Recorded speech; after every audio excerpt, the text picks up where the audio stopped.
On this edition of the program, we talk all about the most anticipated book about the 2024 election, Fight. I've read it, I give you my review, and we are joined by the authors, Jonathan Allen and Amie Parnes. Plus, we take a look at the special elections and some French follies. It's all coming up. The following is brought to you by Just Another Pilot.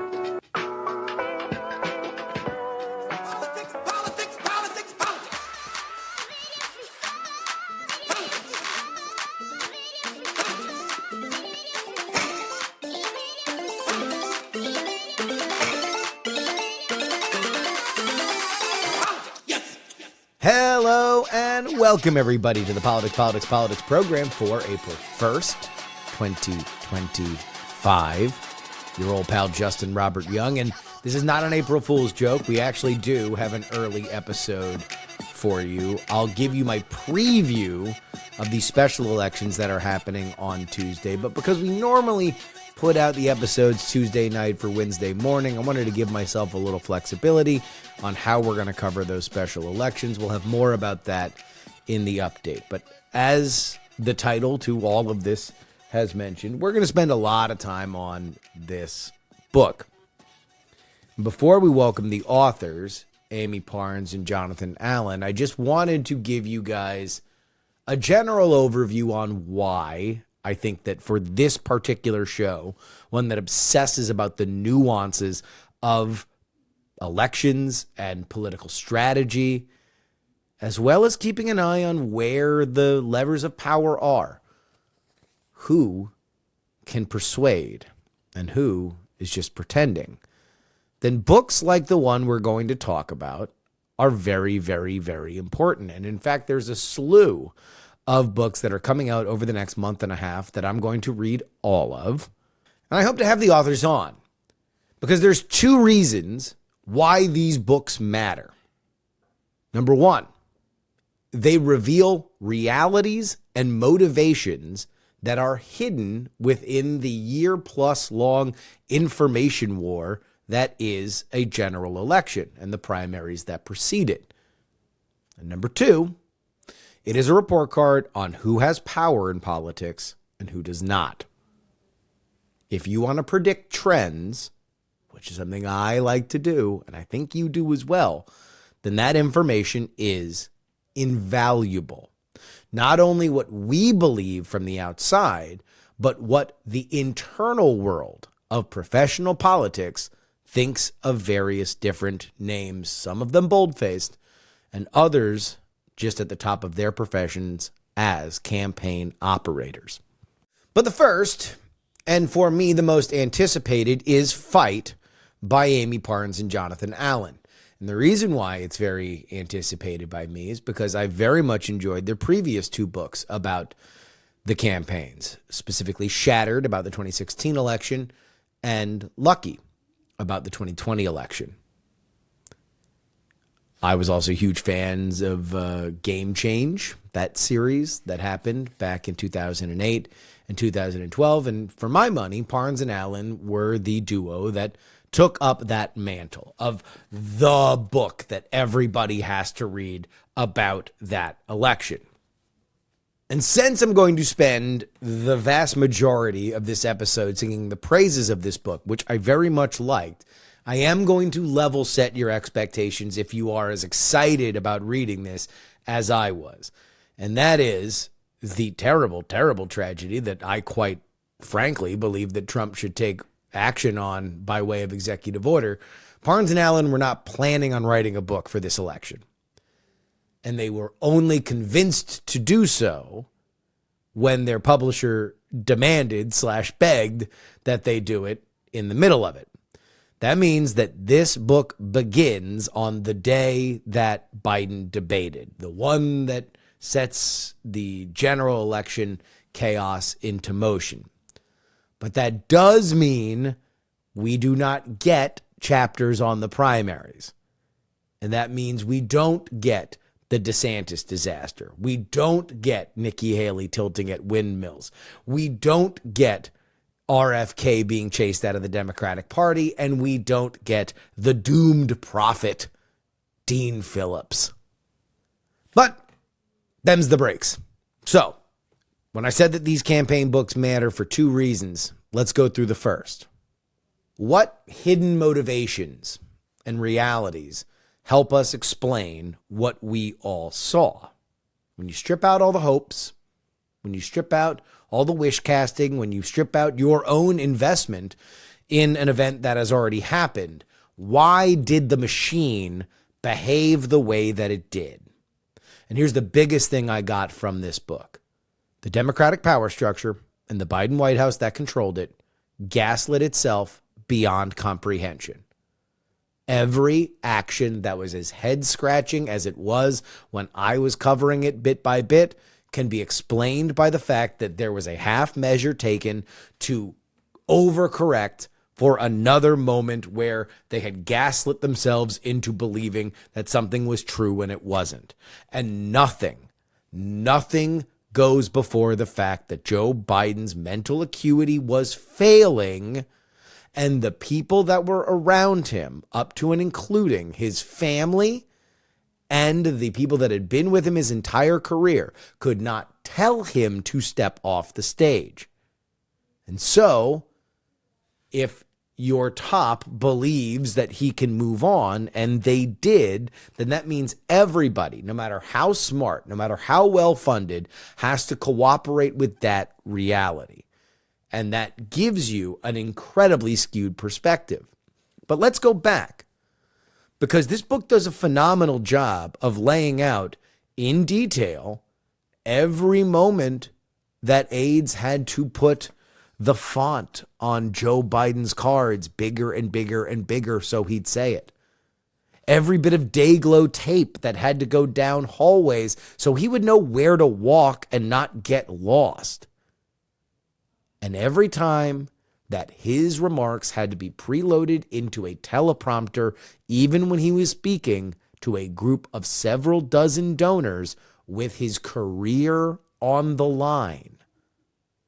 If you have to do that, you do not have somebody that can run for president, let alone be president, in one of the most stressful jobs on the planet. And this book gives some never before heard, or at least I had not read, details. For example, well, go ahead and play the Where's Jackie clip. So many of you know so much about this as well, and you're committed. And I want to thank all of you here for including bipartisan elected officials like Representative Governor, Senator Braun, Senator Booker, Representative Jackie. Are you here? Where's Jackie? I didn't think she was going to be here. That is Joe Biden trying to find Representative Jackie Walorski during a press conference. Here's the problem.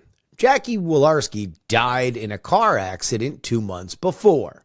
Joe Biden was apparently unaware. Again, this is one of the people that made his entire bones counting votes in the Senate and the House.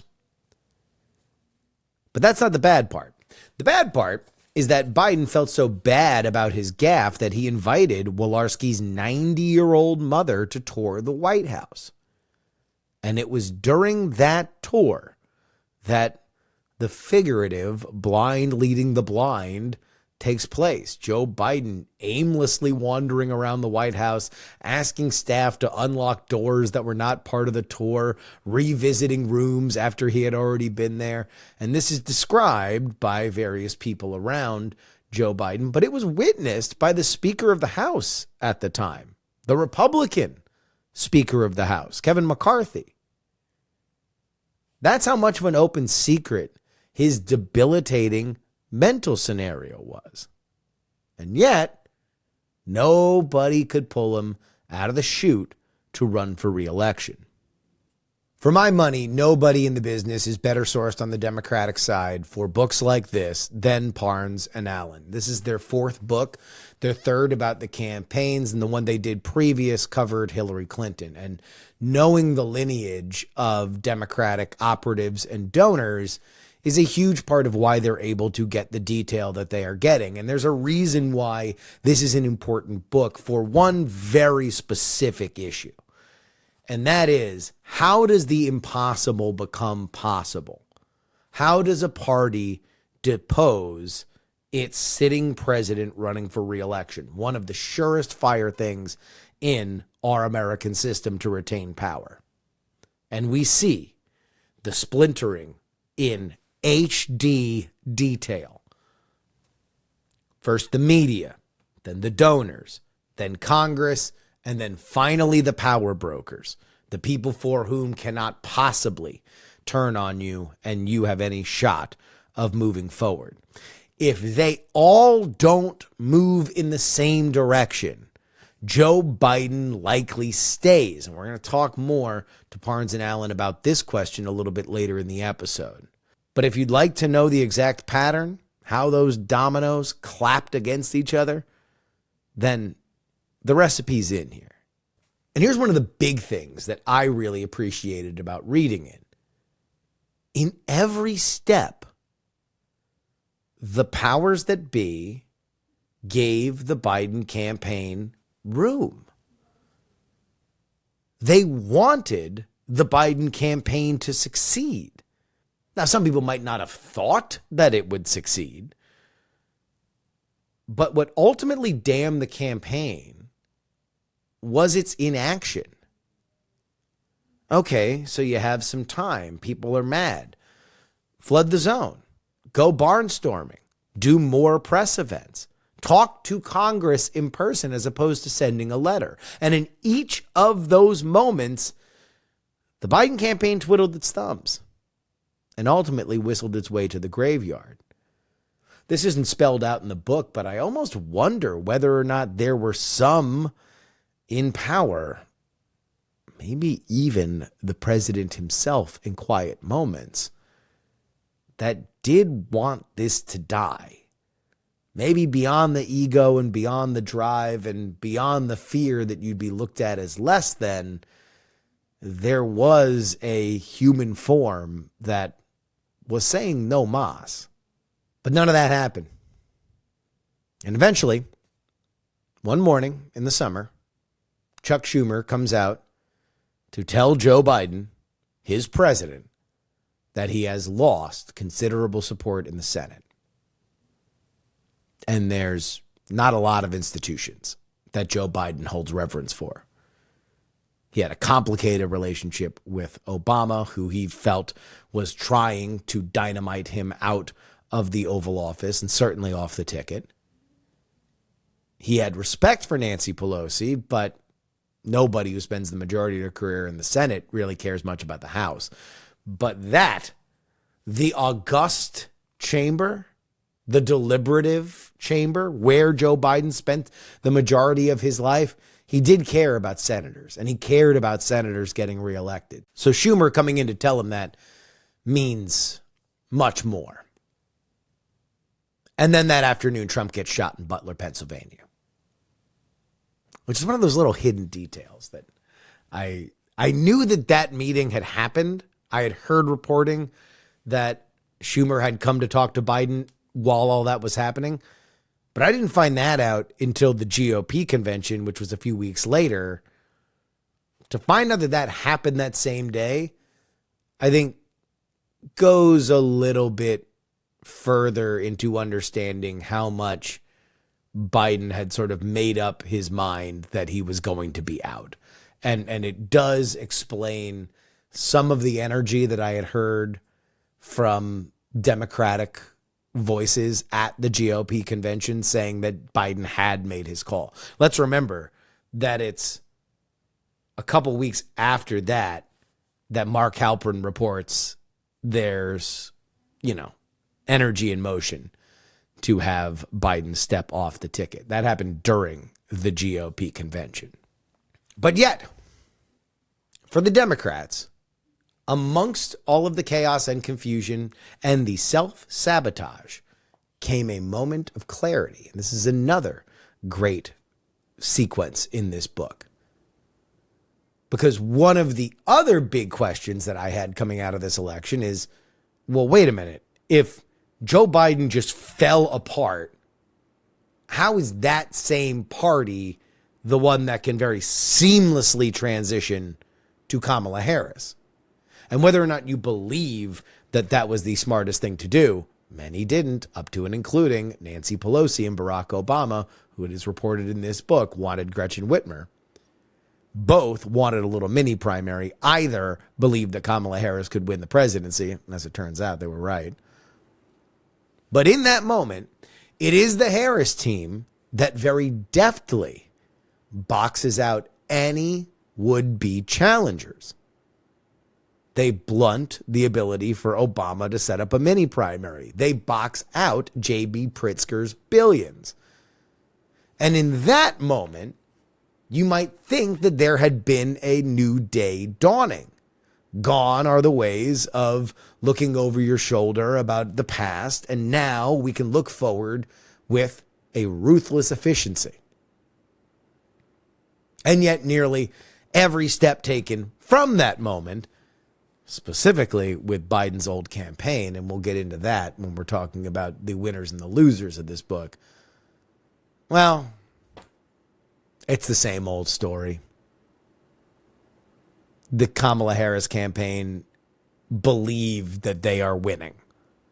And if that doesn't tell you that the bill came due on the gaslighting, I don't know what does. And so if the Democratic story by way of fight is one of gaslighting and incompetence with one little brief moment of competence, it is the inverse on the Trump side. There's not too many stories in here that I hadn't heard before. Many of them have more details, for which I am always happy to read. There is one anecdote that Susie Wiles, in the midst of Donald Trump being on trial in New York City, begins crying because she has a premonition that he's going to be shot. Turns out she was right about a lot of things in this campaign. But the Trump campaign is portrayed as one that is on it. They know their challenges, they know their weaknesses, they know their strengths, they know their voters, and they pursue them. And they're able to do one of the craziest things, which is minimize Donald Trump's weaknesses and maximize his strengths.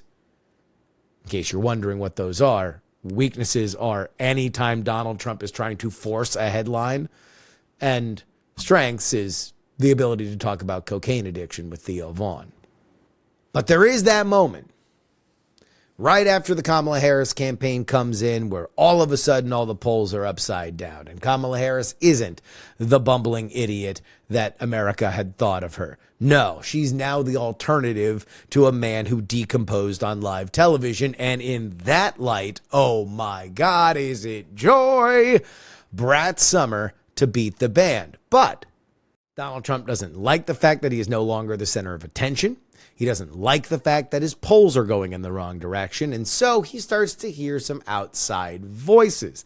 And for the only time that we see on a system level the Trump campaign not have full, straight-ahead unity, Corey Lewandowski begins to get the ear of Donald Trump.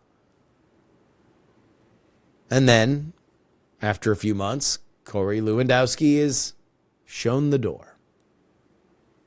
And that's pretty much the end of the Trump campaign's incompetence streak. Because of the truncated time frame, there is plenty of meat on the bone for other books, and I'm very excited to read them, including Revenge, which is far more focused on the Trump side of the campaign, and then, of course, Original Sin, which is all about Biden's competence. This is as clean of a narrative as you're going to get, and especially on the Democratic side, if you want to understand how in the levers of power that split happened, it is going to be the Bible, at least in my opinion. But that gets us to the second thing that these campaign books do, which is the report card. Who has power and who doesn't? Well, the Republican side is easy. Susie Wiles, Chris LaCivita, they get a huge bump. Susie Wiles obviously now is the chief of staff to Donald Trump. wherever the two of them or their proteges go, that campaign will be elevated. If they were to go to a nobody, he would then be a player. If they were to stick with somebody from the cabinet or J.D. Vance specifically, then you would essentially be seeing the codification of a post-Trump MAGA establishment. That goes double for anybody else in the bold-faced names of the campaign. Tony Fabrizio has sniper-level accuracy when it comes to the polls. That is measured against what was happening on the Democratic side, where they were lying to themselves. And Alex Brusiewicz continues to get a lot of credit for running Donald Trump's social media strategy that seems to have been a way to reintroduce him to younger voters, specifically all the podcast stuff. Oh, one last thing on the podcast stuff. So this is an excerpt that's already out there. You can read it, but it's in the book. You go through from the Democratic side how the Joe Rogan interview did and didn't happen, where you can tell it's from Democratic voices because it's in this very like, well, we had a call and then we had another call and then we couldn't be seen going to Texas. And so we were going to do a rally in Houston, but she was going to go the next day to do Rogan's interview, but we were only setting up the Houston thing so she could do Rogan. And then right. And then it turns out that Donald Trump winds up booking that day. And I would say the sources seem to insinuate that they never really had a shot to begin with. The Rogan podcast was never serious about having her on. They just wanted to waste her time and then book Trump anyway. This is a sign of a very bad campaign. Do you want to do a podcast? Here are the terms. Be in Austin, and there's no limits on topics. But these are the things that Joe Rogan would personally like to talk about. Show up or not. Can you not do that day? Do a day afterward. Everything being micromanaged within an inch of its life is just, again, and everything's built from this assumption that we need to protect the candidate from themselves. Now, look, with Kamala, it's probably for the best because I do think she's a low ceiling, but like, still, this is, at a certain point if you're reading this, you just have to ask yourself, just touch grass and say like, oh, this shouldn't be hard. Do you want to do a show? You can fly in on a private plane at noon. You can fly out as soon as the interview's done, as late as 5. You're running for president. You have unlimited money. This is not something that should be that difficult. Which brings us to the Democratic side. And I'm not even going to go through Biden or the Biden handlers because I think they have all been, banished. They're all going to live in political exile for the rest of their lives. So I'm not worried about Joe Biden or Hunter, who legitimately apparently became Joe's biggest advisor and was involved in a lot of high-level decisions, which, Jesus.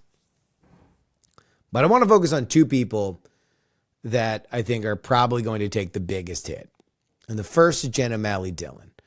She is somebody that was looked at as a high-level Democratic operative. Even when you lose a campaign, there's nothing to say that you're not going to be a power player going forward. I don't think that there's anything here with Jen O'Malley Dillon that is great. She was given a bit of a pass for not being popular with some of her staff in the Lucky Book, mostly because she was viewed as a go-between with the Biden family and longtime advisors, the poobahs as they're described, at the top, and then the staff down below. And so she had to sort of ping pong in between. So if things got lost or the messaging wasn't great, then at some point she kind of skirted blame. Whereas she does have control.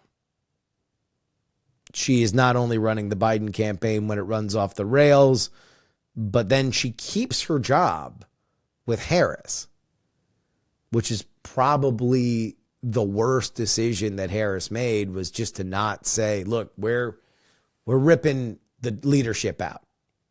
We got to put fresh eyes on this. She doesn't.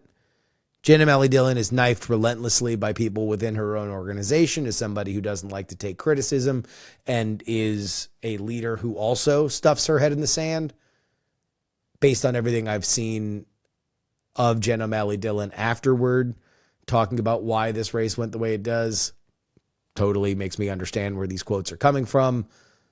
And I'll just say this, any campaign in which Jenna Melly Dillon is leading, I will probably be betting against going forward.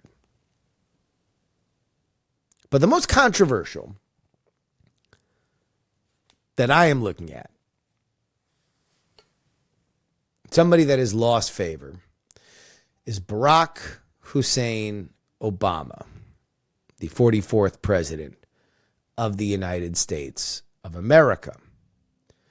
And yes, it was Obama's orbit that pushed Joe Biden off the stage. But he couldn't get a mini primary. He can't get the candidate that he wants at the top of the ticket afterward. And then when he really commits himself to try to help as much as he can on the trail for Harris, he doesn't move the needle. In fact, he's kind of a detriment. That clip of him telling black men that they need to make sure that they support Kamala Harris was, I think, a net negative. Which brings me to something that I'm going to keep my eye out going forward. I don't know if the next Democratic president is going to have a lot of kind things to say about Obama. I think the next Democratic president may very well see criticism of Obama as a very easy and effective way to signal that you are not a part of a Democratic establishment that has distanced itself from the American people. While sure, there's always going to be many millennials like me that are going to love Obama because of how he made them feel when they were young, we're not getting any younger. And I don't know if generations below are going to appreciate or have the love for Obama in the same kind of way.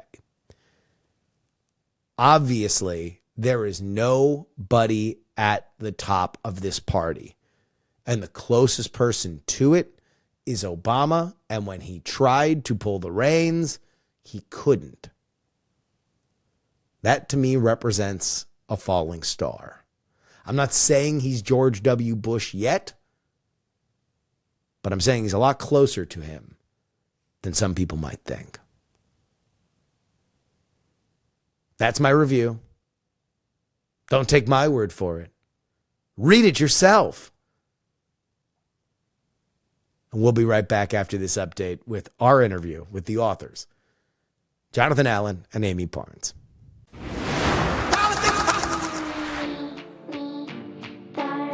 This is your update brought to you by TechPoliticsSeriously.com.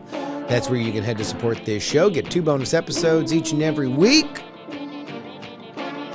You know, $12. $12 a month, $3 a week. Easy peasy. You know, you get on the board now at a yearly subscription.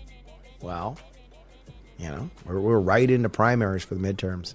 By the next time you got to worry about it. Good times. Good times. And for the record, the news is coming, and it don't stop coming.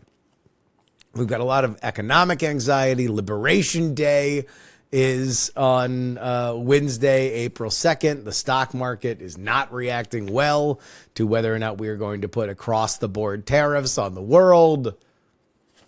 We'll see. We'll see. And you get twice as much of it if you are on the Substack, the paid Substack.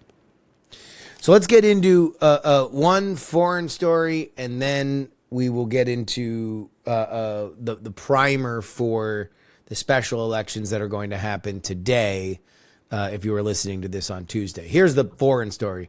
Marine Le Pen, the longtime head and daughter of the former head of the right-wing party in France, has been sentenced to 4 years in prison, 2 suspended and 2 on house arrest.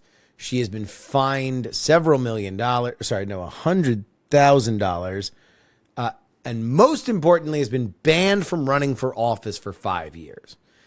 This because of a situation that my American mind cannot comprehend. Okay?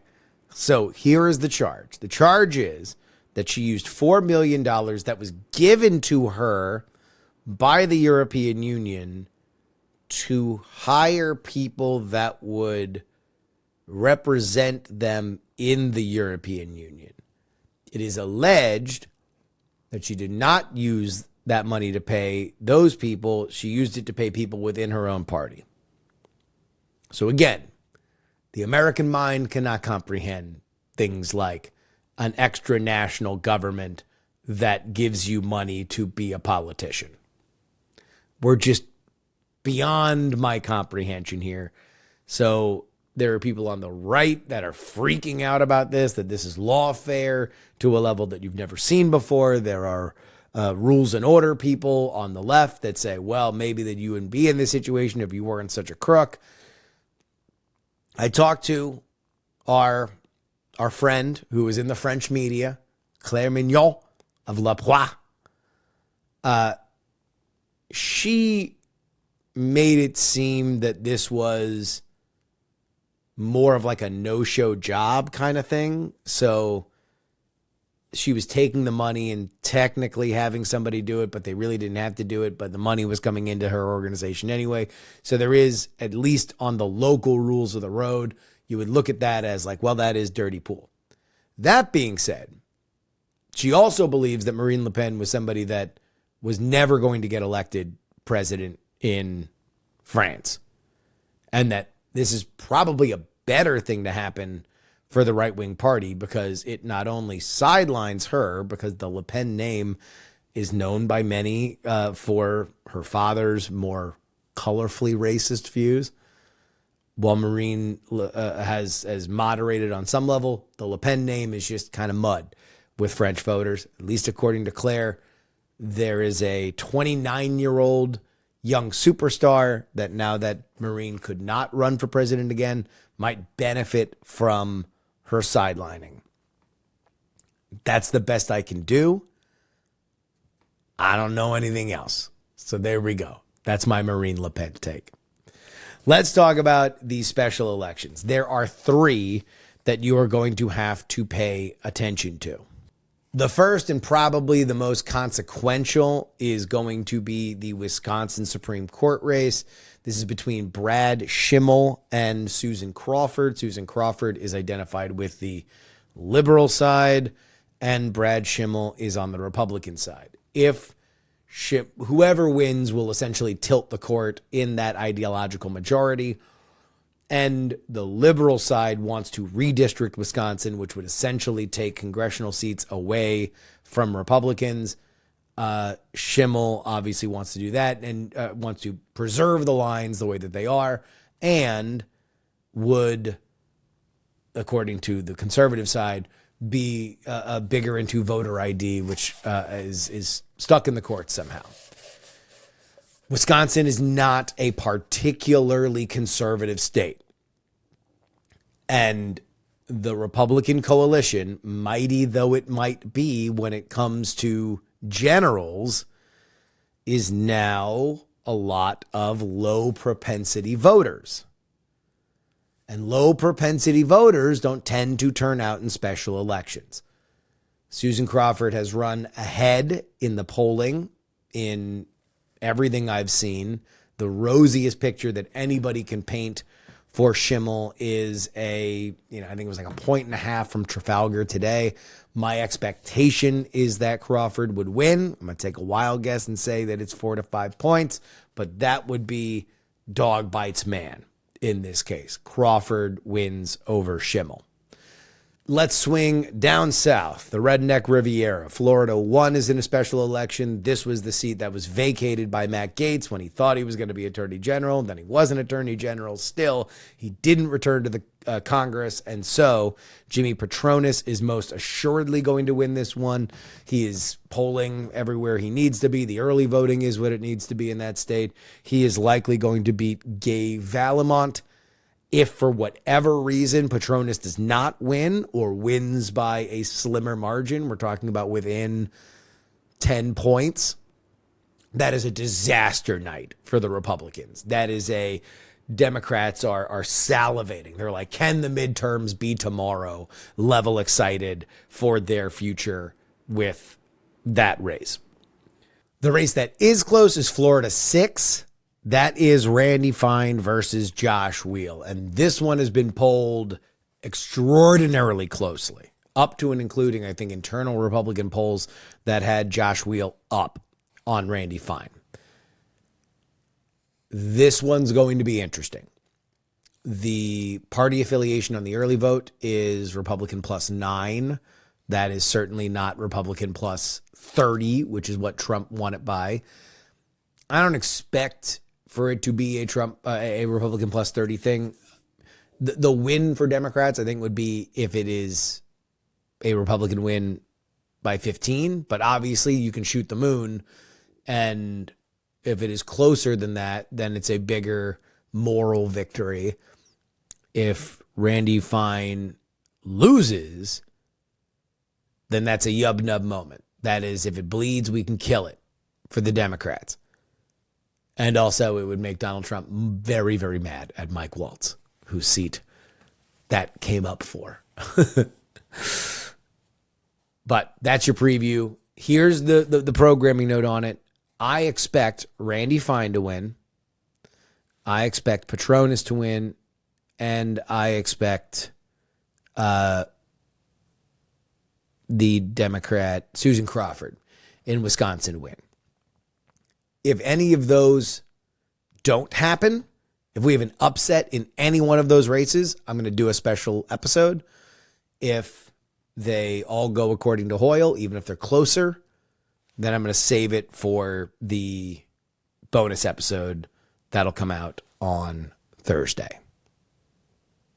Okay? We good? TakePoliticsSeriously.com. You can hear that bonus episode if you are not already. TakePoliticsSeriously.com. Go sign up for it. And now, our interview with Jonathan Allen and Amie Parnes.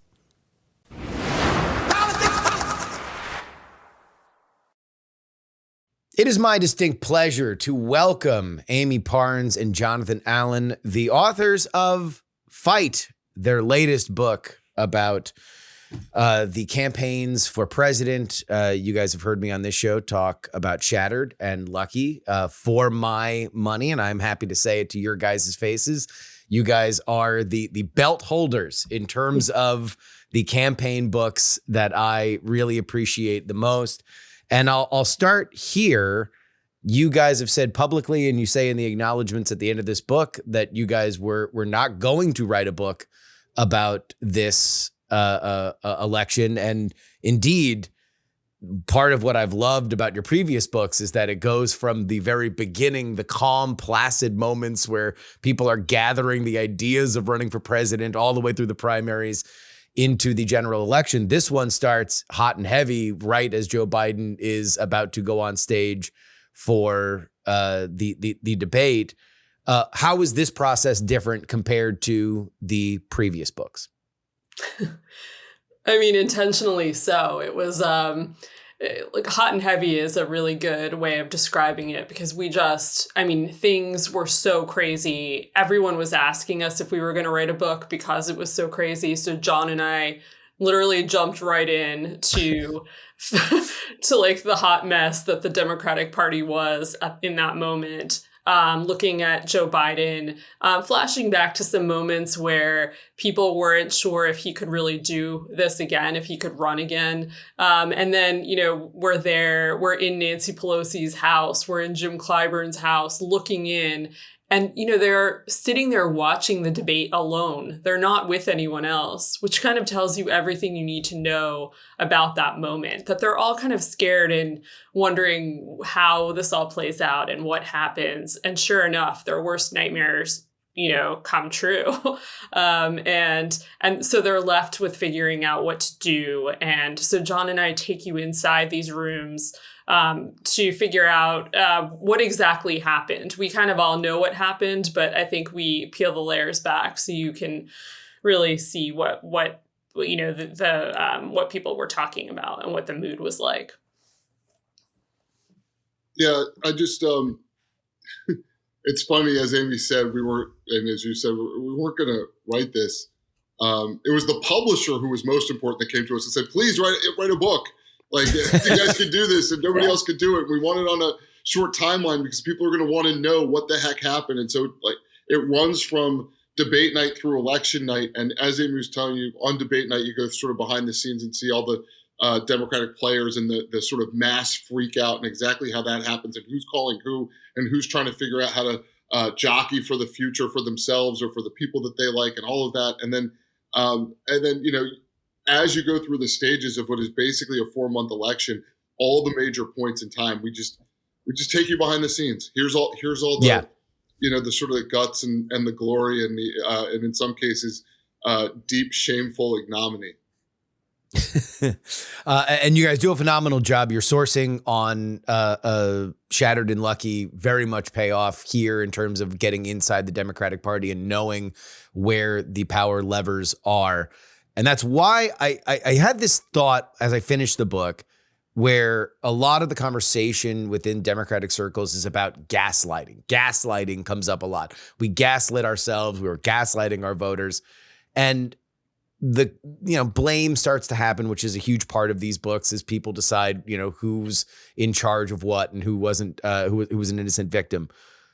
But one of the things that I didn't see really crystallize, and I'm curious in your conversations with the people around this book, is that the original sin here, in my mind, is not that Joe Biden ran, but that as you have people on the record saying we had to print everything Joe Biden was going to say in increasingly large font. We had to put him on teleprompter in private meetings. We had to Day-Glo tape so he knew where to walk. And this stuff was getting out to the public, that there wasn't a greater internal freak out that, no, he absolutely can't run, that this is something that we need to be surfacing more on the public side as opposed to pushing back against it. Have you guys gotten any sense, even at this stage, that is a lesson that people in the Democratic power structure has internalized? Or is it just, everybody's moved on and that's that? I mean, John, you want to take this? Yeah, I was just going to say, what this whole episode proves is that discretion is not the better part of valor. You've got all these people that are surrounding the president of the United States, who is clearly, look, there are a lot of things that the staff can do for a president of the United States. But I think, and there was a lot of suspicion, a lot of concern, like it was always phrased as he's too old within the Democratic Party, or maybe he's too old, or, the people who had those concerns, as opposed to his cogency, because once you say he's not cogent enough or not coherent enough to run for president, what are you saying about him staying as president? Obviously they didn't want to trigger, a Kamala Harris presidency, certainly, earlier on than the debate. So, but I think there is a tension between one's proximity to the president of the United States and their willingness to say that person needs to step down. So the closer you get to the president, you've gotten there by never telling this guy anything he doesn't want to hear.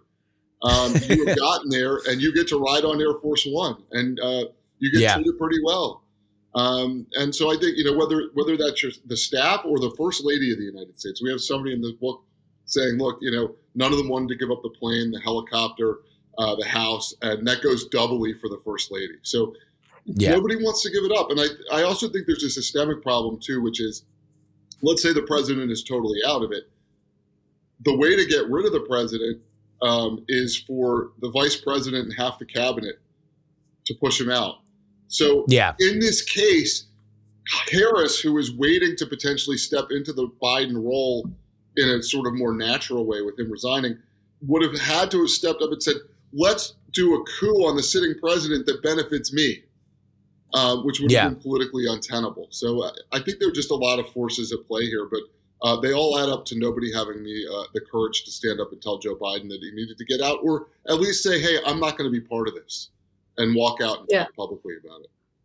And I think when you talk to people, they all kind of admit that Joe Biden has become increasingly stubborn and over the years. And, he would tell people, look, I'm fit to be president. I'm fit to run again. And no one wanted to cross him, know. And so he would have these raging fits at people. But, and then they would have these examples. They would point to examples like at the State of the Union and say, look, he was there, he was present. He not only was present, but he was, involved in a back and forth exchange with people who were shouting at him. And so everyone thought, okay, if he can do that, then he can run again. But I think he had good days and bad days. And I think that's evident in this book. Yeah, no, certainly. It is in the way that you use it. It comes and it goes, especially for Joe Biden in these waning days as he led into his decision. Let's switch on over to the other side, and that is Donald Trump. You guys have now, in the last 3 books, covered the Trump campaign. In the last 2 times, certainly from our perspective, just watching things transpire, they were very chaotic. People were being fired, and you certainly do cover some of that in this book. Was it any harder to cover because this version of the campaign was more buttoned up than the previous ones, where they were shedding talent and bad feelings seemingly on a daily basis? I think it was. It's interesting. I don't think it was harder to cover. I think what we saw from Trump and his campaign this time was the first sort of brush of, and it says odd. It's a little odd to say this given like how aggressive and dynamic his presidency has been, but this first sort of blush of humility where they're like, they lost, and he lost in 2020, and I think that affected him, and it made him willing to listen a little bit to staff who tried to.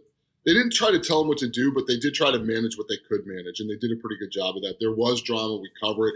Big fight between Corey Lewandowski, his longtime advisor, and Susie Wiles, the campaign chairman. And I don't want to spoil it too much for readers, but like we take people on Trump Force One, where there's this huge showdown, and Trump's like, decides like he's, which side he's going to go with, and like who can go. I'm trying to say this in a nice way for the audience, who can go pound sand. Yes, exactly. Yeah. Amie, was it any harder from your perspective? No, I mean, I think if anything, it got a little bit easier because we know these people so well. We know that we have better sourcing. We've, as you've mentioned, we've had to cover these people for the last couple of election cycles. The one change, as you mentioned, is that they are buttoned up, which was a little strange. I think John and I were both kind of expecting them to be in chaos. And you really didn't see that as much this time around. So I think that was the biggest change from the 2020 campaign and the 2016 campaign and this campaign. Yeah. And again, I cannot recommend the book enough. Everybody who's listening to this, you need to buy it. Again, it is mandatory reading for everybody who is listening. The Lewandowski stuff, which has been covered in other outlets, I think you guys do definitely the best job I've heard about it, because there's levers within the Trump campaign that you guys illuminate that I had not read before. But that was the fascinating thing, is that historically through 16 and 20, there had been a free radical that came in, started getting in Trump's ear, and then everything sort of broke down and reformed around that idea. And in this one, it seemed like the host rejected the outsider. Yeah, that's right. I don't want to compare Corey to a bad kidney, but yeah, that's that's basically what happens here. And you see it like, Trump is really in the period of time that this happens, basically in September of 2024, Trump is nervous. The polls have changed. He was beating Biden, And now you've seen this upswing from Kamala Harris. She gets in the race, she names her VP, she goes to her convention. And all of a sudden, this is a very close race where Trump thought he had knocked out Biden and that he was going to win as a result of that. And now he's starting to get nervous. And he gets Corey Lewandowski and some others kind of chirping in his ear about how bad his campaign managers must be. It could be Trump's fault, or it couldn't just be like the sort of natural energy on the Democratic side. Corey's chirping in Trump's ear. Justin Caporal, who's another lieutenant in the campaign organization, actually from the inside, starts supporting him. And, Susie Wiles, the campaign manager, and Chris LaCivita, senior advisor, basically go to Trump and say, you got to pick somebody. We can't have this like havoc on the campaign. The campaign has been working. We have a plan. And Corey's a bad actor. So then it leads to this showdown. And it kind of shows that like Trump in his gut knew that he was better off running kind of a more calm campaign, if not himself necessarily on the trail, but everything other than the candidate himself. And even in his case, I think you saw him when he got close to a hot stove back off, right? You saw him on abortion decide he wasn't going to go for a national abortion ban. You saw, and we report on why that is, the slide deck that he saw on it that changed his mind on that. There was a lot of talk of Project 2025. We're seeing him try to implement that now as president. But on the campaign trail, he basically was like, never heard of it. I got nothing to do with these guys. So he was very sensitive to the prospect of losing and decided to go with, the sort of more traditional calm route. Yeah, as you guys lay out in the book, it is everyone but the principal needs to be controlled, and that seems to be how he liked it. Let's flip on back over to the Democrats here. You guys do an extraordinary job of laying out all of the different vectors that bring us to Joe Biden getting to the moment where he has to decide for himself that he will not continue to run. There are political factors like Nancy Pelosi and Barack Obama, but there's also the donors. And what I was curious from your guys' meta perspective in looking at this, can this happen, what happened with Biden stepping back, unless all of those forces are aligned together? The Pelosi side, the Obama side, and the donor side. If, let's say, 2 out of the 3, the political actors, but not the donors, are united, does this happen, or do the stars really have to align with all of those power structures? I think they have to align in this case. I think if he would have had the money, I think they would have tried to find a way to continue. But I think the donors were the biggest. I think that was the nail in the coffin for the campaign because and that's why you saw them kind of rush to the donors as soon as the debate happened and they had all of these calls with them. They were worried about the money drying up. They tried to stop the bleeding, but, as the weeks went on, they realized that donors were really unhappy. And John and I were hearing from a lot of donors at the time saying, what the hell are they doing? We're losing. This is terrible. They were really, really pissed off and threatening the campaign every day. And then you get to a point where the money has dried up. I mean, they had no money. And I think that was a big thing. But I think, Biden is also hearing from other folks. He's hearing from Pelosi. Pelosi's very vocal, as we all saw. She's not denying any of it. I mean, she does now. She kind of doesn't want her fingerprints on it, but she went on Morning Joe, to talk about it. So they knew, and, they're all watching inside the campaign going, what the hell is she doing? They know how Obama felt at the time. The writing was on the wall. It was very, very clear to them, to everyone but them, but like him and a very close circle of aides, that he couldn't really continue on. And then when they look at polling at the end, they have to show him polling to say, look, Joe, this isn't happening.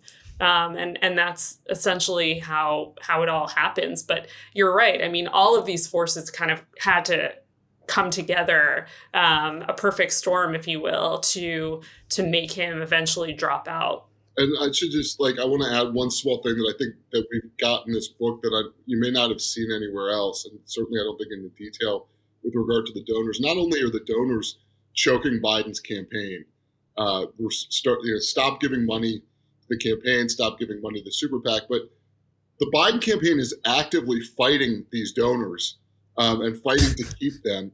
And one of the things that they're doing is they are telling these donors that if they get rid of Joe Biden, the donors will end up with Kamala Harris as the nominee, and that it will be a disaster for the Democratic Party. So they're actively sabotaging, undercutting the vice president while she's sort of in the background as the probably the only person that could take over for him if he leaves. And the things that they're saying to the donors about her are things that they probably wish they hadn't sent in electronic messages. Well, especially it seems like right before she took over and then immediately after she does not win the presidency, there's a lot of criticism for Kamala Harris from people that wanted to see maybe somebody else or wanted Joe Biden to keep his position, which makes it all the more odd that there is this unrelenting omerta demand from the Biden team to Kamala Harris that there be, as you write in the book, no daylight in position. And so for anybody that's wondering, why was there no third way? Why was there no Joe did great and I would take the country in a different position if I were president? That's the reason why, which is odd because as you point out, there are calls and entreaties from people to say, hey, Kamala's not going to win. She's bad. She's less popular than Joe Biden. Yeah, and it's one of the reasons why a lot of donors, going back to our last point, a lot of donors were looking for a mini primary. Mm-hmm. And there were some people like President Obama who was really pushing for a mini primary too. And that's something we really didn't know. But, he was doing his own, he was calling around to folks. We have a really interesting anecdote in the book where he's trying to call around in the final hours, at the 11th hour to see, to cull together and kind of pull test how people are feeling in the moment, take the temperature of people. So he calls people like Jim Clyburn, and Clyburn's already on board with Harris. But it shows you just how disconnected the party was at the time and how a lot of the donors weren't really comfortable with Kamala Harris going into this anyway. They were kind of forced into it. I think and you kind of see that play out. I think, a lot of people thought that she would be a weak candidate. When she is the candidate eventually, they all rally behind her and they say that there's this sort of Obama 08 excitement. Which was strange for me, actually, covering that moment because I had covered her as vice president, and that enthusiasm just wasn't there. Yeah, I mean, it certainly wasn't there when she ran for president, and it didn't seem like, aside from the sugar high of Joe Biden leaving, a thing happening, because things very rarely happen in politics at this level, especially at that time period. Aside from the novelty, obviously there was a deficiency in terms of grassroots support. And here's another reason why it was odd, even in the moment. You guys cover the VP selection and specifically the affection that the Harris team had for Tim Walz, who lobbied very passionately for it, Josh Shapiro, who was apparently a little bit more cool. But something that struck me odd in the moment was that you also had people that were taking their names out of the running. Like Gretchen Whitmer took her name out of the running, and Wes Moore took his name out of the running. Roy Cooper eventually did as well. And that's something that I've never really remember happening, like to be named a vice president, even if it's unlikely that there would be an all-female ticket or there would be a ticket with Wes Moore. It just seemed odd that people were doing it out loud. Why do you think that was, even in that moment where there was a lot of sugar high for Kamala Harris?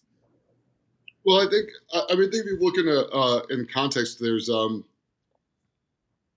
lot of people who want to be president of the United States, and the sort of effort that it takes over that short period of time and the likelihood of it paying off, I think, are pretty small. I think that there is concern about whether you're able to run in 2028 or 2032. I mean, you saw with we report on the vice presidential selection process. You've got Josh Shapiro in Pennsylvania. He kind of goes in and basically tells them what he wants in order to become the vice presidential candidate, which people insist is just arrogance, and not actually self-sabotage. But I think that there's a lot of considerations going on that are beyond the sort of basic question of do you want to be the presidential candidate? And, I also think that trying to go uphill against a vice president in that situation is daunting at best.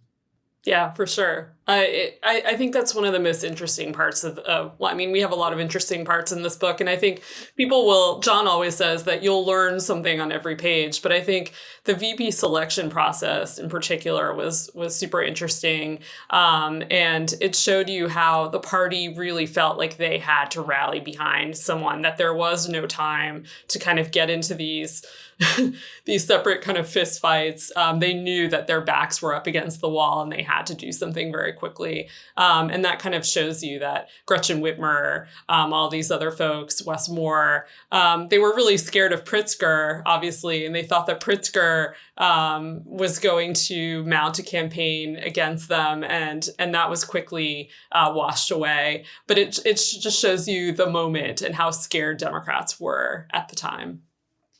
One last thing on this moment in the book, which you guys do a great job about, is describing the push for a mini primary, that there should be some kind of runway, and then I guess all roads would eventually lead to the convention, where there would be some kind of old school version of an actual convention and not a coronation.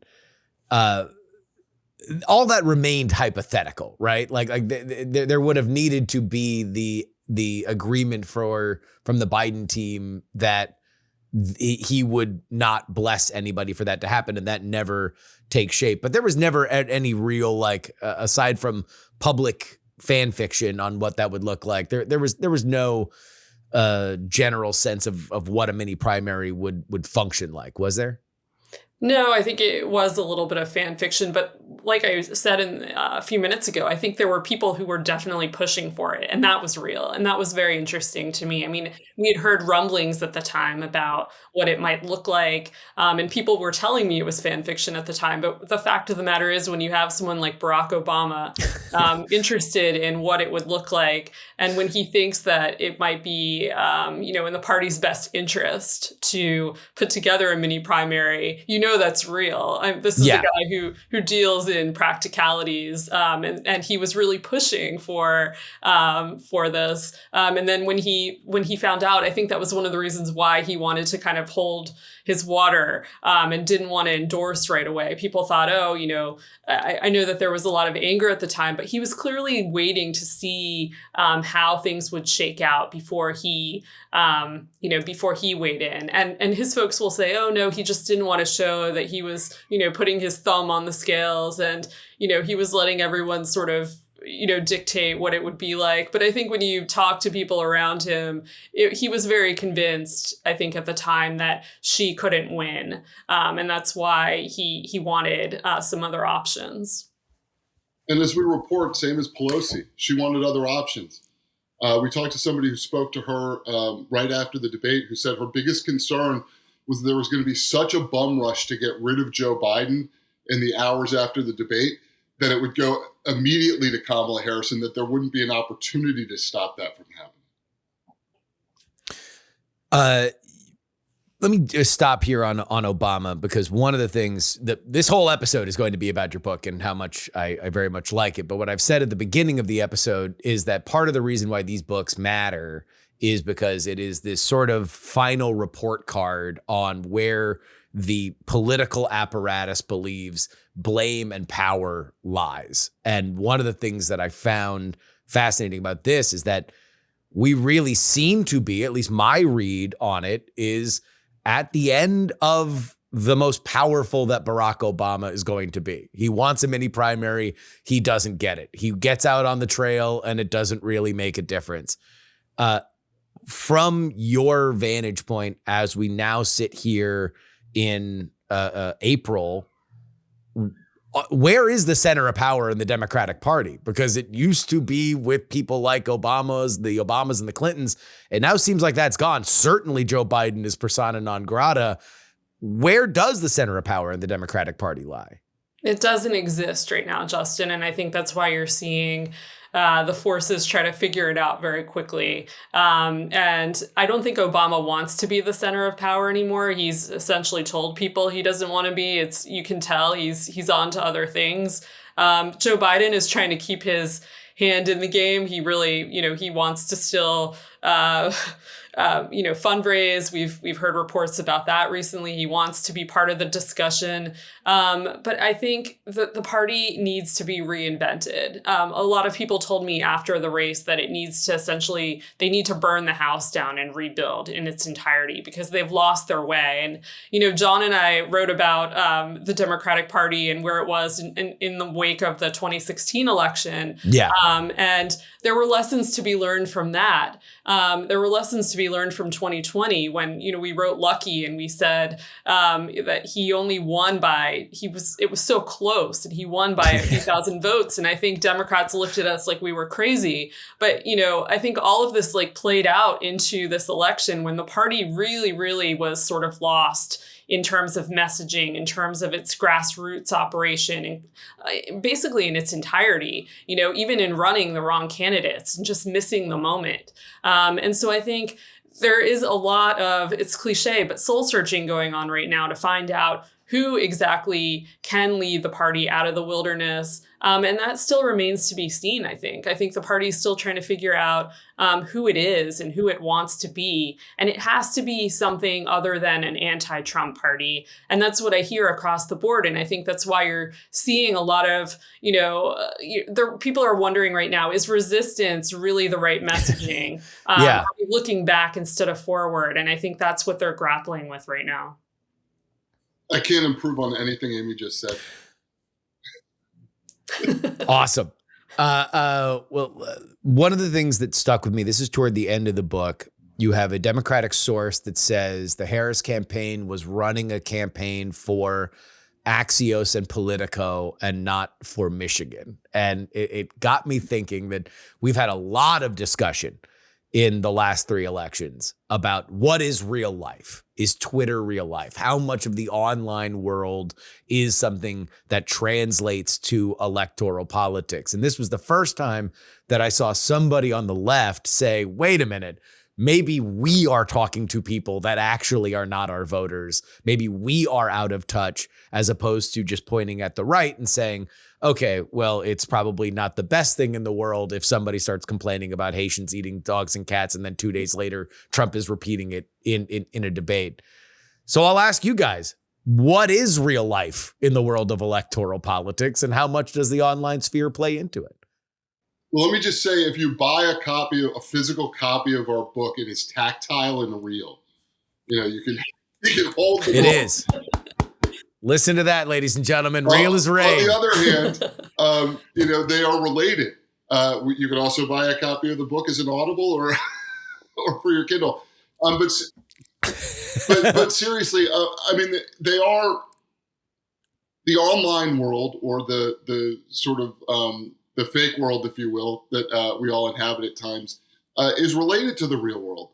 And I think the ability to take people who are in those online spaces and turn them into voters is huge for political parties. We saw Donald Trump. Look, the movement and the American electorate was not huge in this last election. It was relatively small in historical terms, but it was very important. And Trump did an exceptional job of getting out and finding voters who don't typically get touched by political parties, who aren't necessarily watching broadcast television to see the ads that they're running, who aren't necessarily, on the lists for donations and stuff that they, accumulate in their email files, but instead are listening to podcasts or listening to Rogan and watching Theo Vaughn on his YouTube channel, and turning those people into voters. And I think if the Democratic Party can't figure out how to connect culturally with a larger proportion of the online audience with real things that those people care about,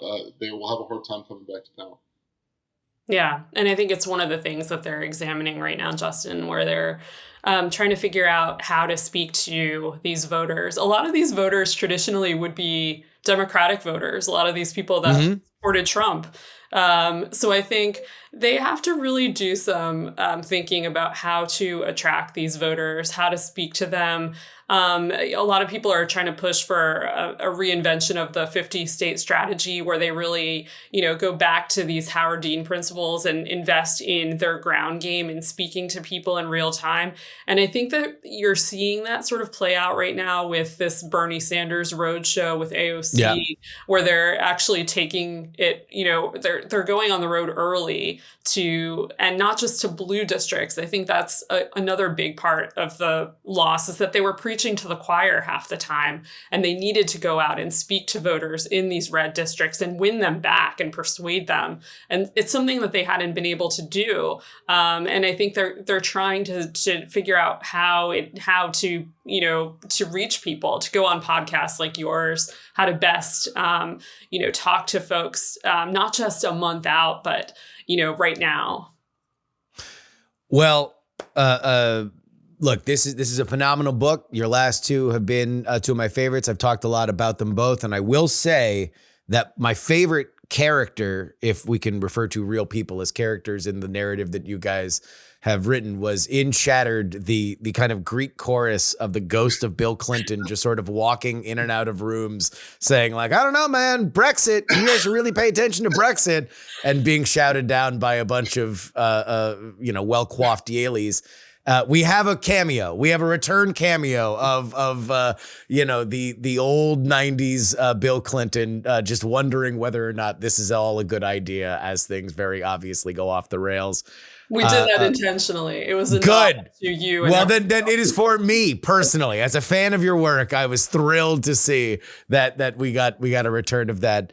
And Fight Inside the Wildest Battle for the White House is available now. I don't know whether or not this happens, that maybe in the soft cover version of it, we can get your guys's tale of some of the primary battles, the unraveling of the Ron DeSantis campaign, the ballad of Joe Biden running off RFK Jr. from the Democratic Party. But I do know that for my money, again, nobody does it better than the two of you. And please don't scare me and say that you're not going to write another book about the campaign season next cycle. Amie, I know not only with this book, but you also write for The Hill, right? Yes, I do. And thank you for the kind words. It's very kind. No problem. And Jonathan Allen, NBC News, right? That's right. All right. Guys, thank you so much for joining us. It has been an absolute pleasure. Thank you for having us. Thank you so much for having us.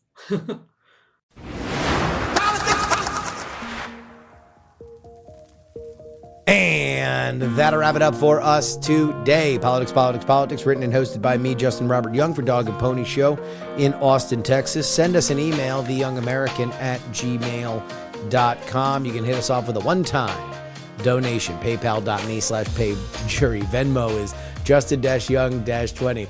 I had somebody email me. Oh, I thank everybody always whenever you shoot me a little something on the one-time payments. But I had somebody, I said I would wager anything that came in on the Venmo. Somebody sent me $5 and said, bet it on the Mavericks. Is that an NCAA team? It's not. So I didn't, because I was mostly betting on NCAA games. But thank you for the $5. Cash App is PX3 Cash, and you can send me anything you'd like in the mail. Post Office Box 153184, Austin, Texas 78715. Of course, the only place to get our bonus content is takepoliticsseriously.com. If you get the monthly subscription, that's $12 a month. Easy peasy. It's $3 every week. If you buy me a cup of coffee once a week to talk to you 4 times, then it is the deal for you. And then, of course, the annual option, $99 for the entire year. That's 150 episodes of this show, less than $1 an episode. Come on. It's the way to go. But of course, if you want to get your name read at the end of the show, there's only one place to do it. And that is on our Substack at the Titanic founding tier like these fine folks: L3PO, P-Paw, Scott, Middle-Aged Mike, Tom, Sarah Jeannie, Jeremy, Pro Idiot, Chiller Tomatoes, oh yeah, it's Adam, Neil, AB Puppy, Dr. Whiskey, Michael, Fat Tony's PJs from New York, Will, The Borge B, Matthew, Matt, Andrew, Edwin, Sam, Andrew, Phil, Edison, Devon, Paul, a dog named Checkers, Gloria, my mom, Trucker John, Berkeley, Stephen, and Zombie Doc. If you want your name read on the show, one place to do it. TakePoliticsSeriously.com.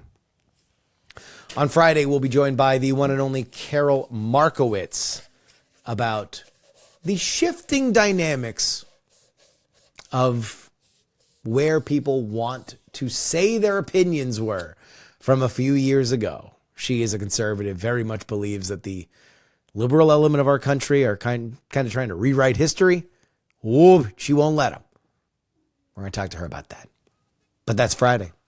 Till then, this is your old pal Justin Robert Young saying, some shows talk about politics, others talk about politics, still more discuss politics. This is the only show that dares discuss all three. Diamond Club hopes you have enjoyed this program. Dog and Pony Show audio.